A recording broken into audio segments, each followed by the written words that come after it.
오늘 저에게 주신 하나님의 말씀은 구약성경 레위기 7장 15절 말씀입니다. 찾으셨으면 저희 함께 봉독하겠습니다. 감사함으로 드리는 화목 제물의 고기는 드리는 그날에 먹을 것이요 조금이라도 이튿날 아침까지 두지 말 것이니라. 아멘. 기도하겠습니다. 하나님 아버지, 지난밤도 은혜 가운데 저희를 붙드시고 함께하여 주셔서 복되게 하시고 오늘도 복된 하루를 허락하시며 말씀과 기도로 시작할 수 있는 은혜 주신 것 감사드립니다. 오늘도 주의 말씀을 붙들고 우리의 육신의 정욕을 죽이게 하시고 오직 하나님께서 원하시는 길을 갈 수 있는 저희들 되도록 인도하여 주옵소서. 함께하여 주길 간절히 바라오며 예수님의 이름으로 기도하옵나이다. 아멘. 오늘은 화목의 식탁, 거룩한 나눔이라는 제목으로 하나님 말씀 증거합니다. 저희가 이제 레위기 1장부터 이어온 이 5대 제사의 규례가 이제 오늘 7장에서 마무리됩니다. 이제 오늘 본문은 제물을 어떻게 잡고 피를 어떻게 뿌리는가 거기에 초점을 맞추기보다는 제사가 끝난 후 남은 이 제물의 고기를 어떻게 처리하고 누가 먹어야 하는지를 집중하고 있습니다. 이는 제사가 이 성막 안에서 벌어지는 이 종교 행위로서 끝나는 것이 아니라 바로 예배자의 일상과 그리고 함께하는 자들의 식탁으로 이어져야 한다는 것을 보여주고 있습니다. 그래서 우리 장로교회는 우리가 하나님과 화목하게 된 것이 바로 성도 간의 사랑의 나눔으로 증명되어야 한다는 것을 믿습니다. 그러니까 우리가 하나님 앞에서 큰 은혜를 받은 자, 큰 은혜를 받은 자인 줄로 믿습니다. 그러면 우리는 감사할 거 아닙니까? 그것이 진정한 은혜, 진정한 감사가 되는 모습은 어떻게 드러나느냐면 우리의 이웃과 나누어지는 모습을 통해서 우리가 하나님으로부터 진정한 은혜를 받았다는 것이 증명된다라는 것이죠. 그래서 오늘 본문을 통해서 우리 예배의 마무리가 어떠해야 하는가? 그렇죠?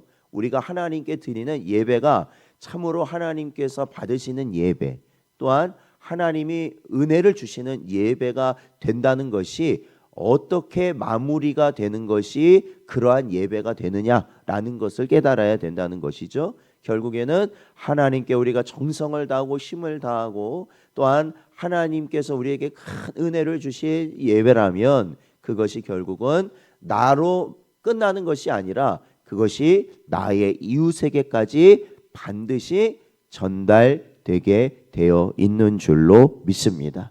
오늘도 그 말씀의 원리를 깨닫는 여러분 되시기를 축원드립니다.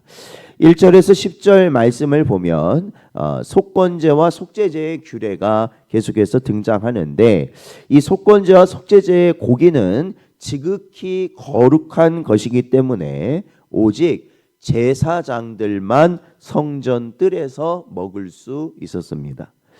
기름은 전부 태우고 피는 제단 사방에 뿌려졌습니다. 이 죄를 속하는 제물은 함부로 다룰 수 없다라는 것을 분명히 하고 있습니다. 이는 죄가 얼마나 무거운지 그리고 그 죄를 씻는 피가 얼마나 거룩한 것인지를 분명히 우리에게 보여줍니다. 이 제물들은 우리의 모든 죄와 허물을 지고 지극히 거룩한 대속물이 되신 예수 그리스도를 예표하고 있습니다. 주님의 십자가는 우리의 모든 죄를 완벽하고 거룩하게 해결하여 주신 줄로 믿습니다. 그래서 우리 주님의 십자가, 이 복음이야말로 우리 성도들에게는 그 무엇과도 바꿀 수 없는 가장 귀한 것이 되는 줄로 믿습니다.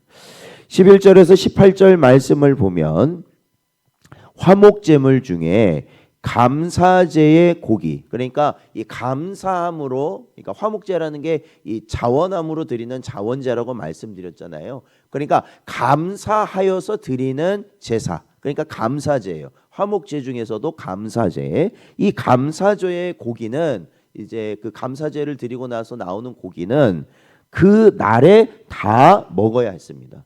그러니까 남기면 안 되고 감사제를 드리는 그날 다 먹어야 됐어요. 그리고 이 서원함으로 드리는 제사가 있었고 또 자원함으로 드리는 제사. 이 서원제나 자원제는 그 날 다 못 먹으면 그 다음 날까지는 먹을 수 있었어요. 그런데 중요한 것은 세 번째 날이 되면은 먹을 수가 없었기 때문에 세 번째 날까지 남은 고기는 반드시 먹는 것이 아니라 불살라야만 했다라는 것입니다. 혹시라도 아깝다고 세 번째 날까지 그것을 먹어버리면 그 제사는 무효가 돼버린다라는 것이 이제 규례입니다.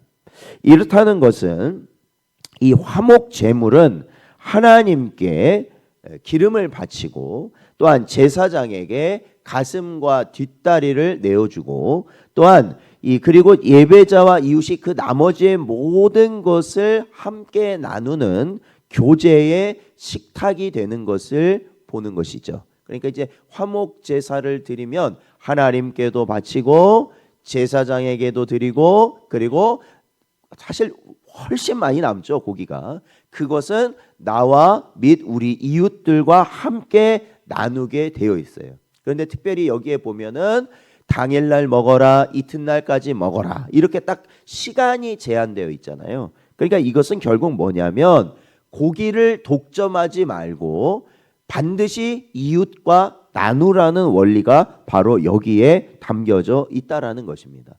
그러니까 이 은혜라는 것은 결국 쌓아두는 것이 아니라 반드시 나누어야 하는 것인 줄로 믿습니다. 그래서 항상 나눈 거예요. 그러니까 하나님 앞에 내가 감사하면 뭐예요? 우리가 감사한 일이 있잖아요. 감사합니다. 그럼 하나님 앞에 우리가 무엇을 드립니까? 지금도 감사 헌금을 드리잖아요. 우리가 감사하니까. 그런데 사실은 거기서 끝나면 안 된다는 거예요. 정말로 감사하면 하나님께 감사의 예물을 드림과 동시에 우리와 함께하는 성도들과 나눠야 된다라는 거예요. 나눠야 된다. 그래서 우리가 뭐 승진을 했다, 뭐 결혼을 했다, 아니면 하여튼 기쁜 일들이 있잖아요. 그렇게 기쁜 일들이 있을 때는 정말로 하나님이 우리에게 주신 것이니까 하나님께 감사하고 또한 우리 모든 성도들과도 함께 그 기쁨을 나눌 수 있도록 하는 것이 정말로 하나님께 감사하는 길이다.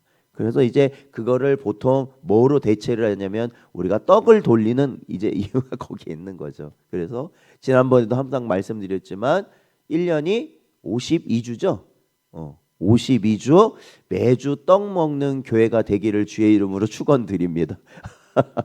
그렇죠. 이 감사할 것이 많으면 그렇게 된다 이거예요. 그러면 크든지 작든지 아니 하나님께 감사하면 그게 자연스럽더라고요. 그죠? 성도들과 이렇게 함께 나누고 또 다른 누군가에게 또 이렇게 나누어 주는 것이 우리에게 정말로 더 큰 기쁨이 된다라는 것이죠. 그래서 주의 은혜로 받은 우리의 성공과 기쁨은 바로 우리의 이웃과 나눌 때 진정한 화목의 열매가 되는 줄로 믿습니다. 자, 19절에서 27절 내용을 보면은 피와 기름에 대한 내용이 나오는데 부정한 자는 화목제 고기를 먹을 수 없었고 어떤 고기든지 피와 기름은 절대 먹지 말아야 했습니다. 이것을 어기면 백성 중에서 끊어질 것이라고 경고하고 계십니다. 하나님의 식탁에 참여하는 자는 스스로를 정결하게 지켜야 하는 자입니다. 기름이라는 것은 이 하나님의 몫이에요. 전에도 우리가 기름을 떼어 바친다, 그죠? 이게 가장 좋은 것, 귀한 것은 하나님께 바친다라고 말씀드렸죠. 그러니까 기름은 하나님의 몫이고 피라는 것은 생명 곧 대속의 능력을 상징하는 것이기에 인간이 함부로 취할 수 없는 것입니다. 이는 하나님의 권위를 존중하고 구원의 은혜를 경고망동하게 대하지 않는 경건한 두려움이 요구된다라는 것이죠. 그래서 사실 이러한 규례들을 보면은 우리가 그래 괜찮아 그냥 우리가 편한 대로 하면 돼라고 우리가 신앙생활을 하는 것은 부적절하다라는 것이죠. 항상 우리가 말씀을 보고 또 항상 어떻게 해요? 성령님의 음성을 우리가 들으면서 우리가 하나하나를 해 나가야 된다라는 것이에요. 왜냐하면 하나님께서 우리의 길을 인도해 주시기 때문에 그런 줄로 믿습니다. 그래야만 우리가 제대로 하나님이 원하시는 길을 갈 수 있는 것이죠. 자, 28절에서 38절을 보면 제사장의 목에 대한 가르침이 또한 나옵니다. 하나님은 화목제물 중에서 가장 좋은 부분인 흔든 가슴과 뒷다리를 제사장들의 영원한 분깃으로 구별하셨습니다. 이는 하나님 일에 전념하는 사역자. 그러니까 사실 이 제사장들은 따로 땅을 기업으로 받지를 않았습니다. 그들에게는 따로 그런 게 없고 대신에 하나님께서 이 제사를 통하여 나오는 것을 제사장의 몫으로 허락하셔서 그것을 그들의 삶에 그죠? 그들이 생활할 수 있도록 먹을 수 있도록 그 모든 것을 하나님이 보장하셨다라는 것이죠. 그러니까 결국 하나님의 일을 하는 자들을 누가 책임지신다는 겁니까? 하나님이 책임지신다는 표시입니다.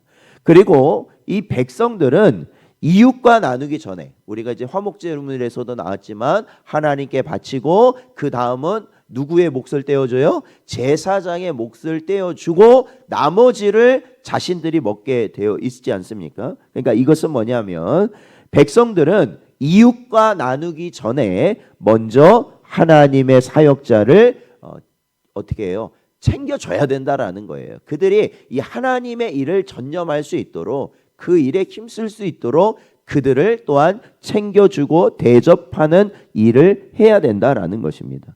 그래서 공동체는 사역자가 사역에 집중할 수 있도록 돌볼 책임이 있다라는 것을 또한 이 제사의 규례를 통해서 알 수 있는 것이죠.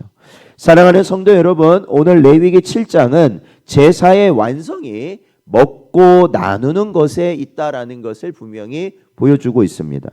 하나님은 우리가 그리스도의 보혈로 용서받은 것에 만족하지 않고 바로 그 용서와 사랑의 은혜를 이웃과 즐거이 나누기를 원하십니다. 우리가 분명히 예수 그리스도의 십자가에서 죽으신 복음을 그죠? 그들과 함께 나누는 것이에요. 이게 복음을 전한다는 게 뭐예요? 그들과 함께 이 기쁜 소식을 나누는 것이고 또한 실질적으로 하나님이 우리에게 주신 은혜들, 우리에게 먹는 것과 입는 것과 살아갈 모든 필요를 하나님이 나에게 주신 것을 또한 그들과 어떻게 하는 겁니까? 나누는 것이 성도로서의 당연한 삶의 모습이라는 것이죠. 사랑하는 성도 여러분, 우리가 감사를 그냥 감사합니다 이렇게 한번 하고 끝나는 삶을 살고 있지는 않은가, 그렇죠? 그게 아니라 우리가 하나님이 주신 기쁨과 물질과 시간의 은혜를 독점하지 말고 하나님이 나한테 주셨으니까 이거는 나를 위해서만 써야 돼. 아니에요. 그게 아니고 즉시 우리의 가족 또한 우리의 지체 그리고 주님이 보내신 이웃과 함께 나누십시오. 그것이야말로 진정 하나님께 감사하는 성도의 모습인 줄로 믿습니다. 오늘도 그 화목의 식탁 위에서 그리스도의 사랑이 증명되고 하나님의 영광이 나타나는 복된 하루가 되시는 여러분 되시기를 주의 이름으로 축원드립니다.